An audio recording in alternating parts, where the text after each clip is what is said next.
446 میں آ کر شیعوں کی حکومت کو ختم کیا تغرل بیگ سلجوکی نے۔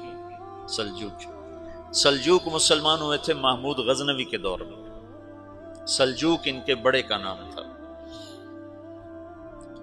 تو ایک دفعہ محمود غزنوی نے سلجوک سے پوچھا اگر مجھے تیری مدد کی ضرورت ہو تو کتنے آدمی پیش کر سکتے ہو؟ تو اس نے ایک تیر دیا، کہا یہ ایک تیر ہے میرا،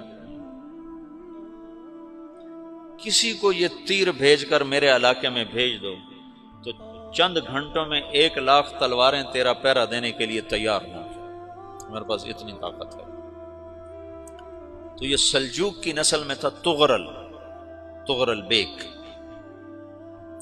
اللہ تعالیٰ نے جب عرب زوال کا شکار ہو گئے اور ضعف کا شکار ہو گئے، جیسے بڑھاپے کا کوئی علاج نہیں، جب قوموں پہ زوال آتا ہے تو اس کا بھی کوئی علاج نہیں، پھر اور قوم کو جگہ ملتی ہے۔ جیسے بڑھاپا ایک فرد پہ آتا ہے، ایسے بڑھاپا قوم پہ آتا ہے۔ قوم کا بڑھاپا جوانی میں نہیں لوٹ سکتا، جیسے فرد کا بڑھاپا جوانی کی طرف نہیں لوٹ سکتا، قوم کا بڑھاپا جوانی کی طرف نہیں لوٹ سکتا، کوئی علاج نہیں، نئی نسل کا آنا ہی علاج ہے۔ تو عرب دھل چکے تھے، 600 سال بہت ہوتے ہیں حکومت کو، اپنی صفات گم کر چکے تھے، اب نئے خون کی ضرورت تھی۔ تغرل بیگ پہلا شخص تھا جس نے آ کر اہل سنت والجماعت کو استحکام بخشا، شیعوں کی حکومت کو ختم کیا، بغداد سے، شام سے، ان سارے علاقوں سے۔ صلاح الدین ایوبی نے اسماعیلی شیعہ کی حکومت کو ختم کیا، مصر میں۔ العاضد ان کا آخری خلیفہ تھا۔ صلاح الدین ایوبی نور الدین زنگی رحمۃ اللہ علیہ کا پروردہ تھا، اس کا دوست تھا، اس کے دوست بھی تھا، بچہ بھی تھا اس کے سامنے، زیادہ لکھنے پڑھنے کا شوق تھا۔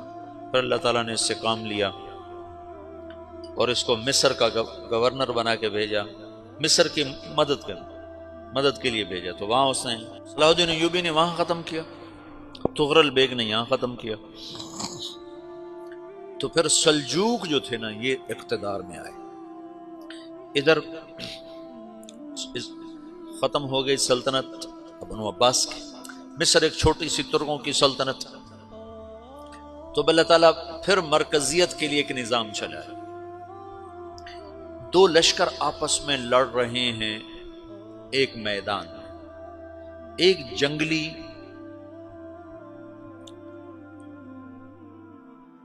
بدوؤں کا قافلہ، جنگل کے لوگ اپنے قبیلے کو لے کر، ایک جنگلی قبیلہ اپنے سردار کے ساتھ نقل مکانی کر رہا ہے ایک جگہ سے دوسری جگہ۔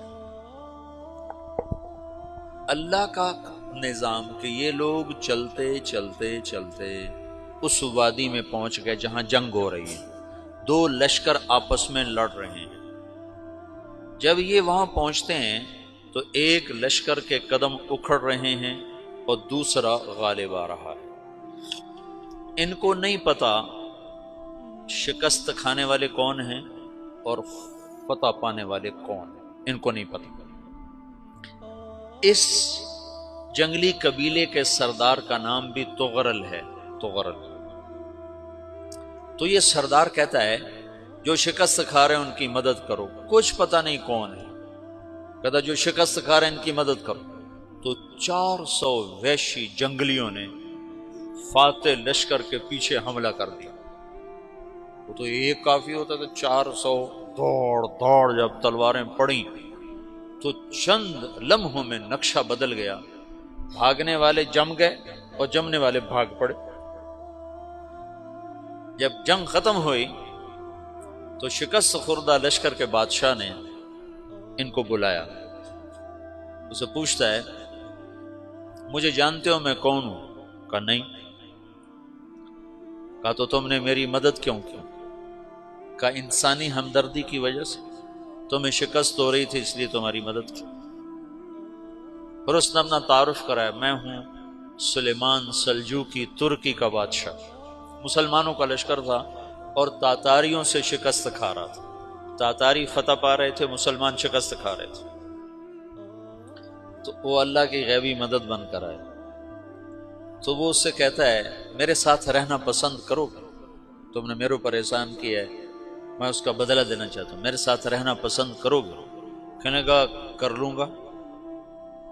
تو اس نے اس کو لے کر ترکی آیا، اور استنبول اس وقت روم کی حکومت میں تھا، اسے فتح کیا اس تغرل کے آگے چوتھے پانچویں پڑپوتے محمد فاتح نے۔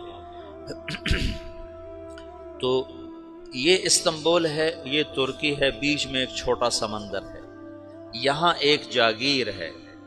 تو سلطان سلیمان کہتا ہے یہ جاگیر تجھے وقف ہے، ادھر سے رومی مجھے تنگ کرتے ہیں حملے کر کر کے، تو میرا دفاع کرتے رہنا، یہ جاگیر تیری۔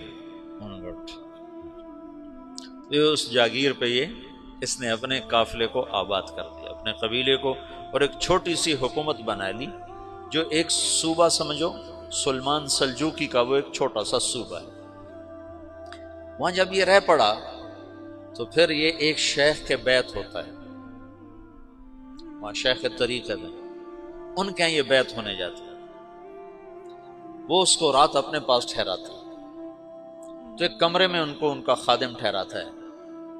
یہ جب کمرے میں جاتا تو سامنے دیوار میں طاقچے پر قرآن پڑا ہوا ہے، تو یہ تغرل بیگ کہتا ہے یہ کیا ہے، یہ کیا ہے؟ تو وہ خادم کہتا ہے یہ کتاب اللہ ہے، قرآن ہے۔ اچھا، وہ اس کو وہاں چھوڑ کے باہر چلا جاتا ہے۔ وہ دیہاتی آدمی، جنگل کا رہنے والا، پہلی دفعہ زندگی میں قرآن دیکھا، وہ کہتا ہے یہ قرآن ہے، اللہ کی کتاب ہے، میں اللہ کی کتاب کے سامنے سو جاؤں، کتنی بے ادبی ہے۔ تو اس نے ایسے قرآن اٹھایا اور سر پہ رکھ لیا اور کھڑا ہو گیا، ساری رات قرآن سر پہ رکھ کے کھڑا رہا۔ رات کے پچھلے پہر اس کو خواب آیا، کھڑے کھڑے اس نے دیکھا کہ اس کی پشت سے ایک چاند نکلا اور شیخ کی بیٹی کے سینے میں جا کے اتر گیا۔ پھر اس لڑکی کے سینے سے ایک درخت نکلا جو پھیلتے پھیلتے پھیلتے 3 بر اعظم پہ چھا گیا، افریقہ پر، یورپ پر، ایشیا پر۔ پھر اس کی آنکھ کھل گئی، وہ کھڑا ہوا ہے، تو اس نے صبح یہ خواب اپنے شیخ کو سنایا، تو انہوں نے اپنی بیٹی اس کے نکاح میں دے دی۔ اس بیٹی سے ایک بچہ پیدا ہوا، تغرل بیگ نے اس کا نام رکھا عثمان، عثمانی ترک نام سنا ہوا، جو میں نے کل بتایا تھا کہ 1924 میں وہ خلافت ختم ہوئی۔ تو ایک بیٹا پیدا ہوا عثمان۔ عثمان نے پھر ایک نئی اسلامی حکومت کی بنیاد رکھی جو 1924 تک چلتی رہی، کوئی 800 سال یہ حکومت چلی۔ تو حکومت کا شرازہ بکھرا، لیکن پھر جڑ جاتا تھا، اور وہ قرن اول والا جوڑ کبھی نہ پیدا ہوا، ٹکڑے بن گئے۔ ان ٹکڑوں میں اللہ لوگ پیدا کرتا رہا جو دعوت دیتے رہے، دعوت زندہ رہی۔ جو تربیت کا نظام تصوف کے ساتھ تھا اب وہ تبلیغ کے ساتھ۔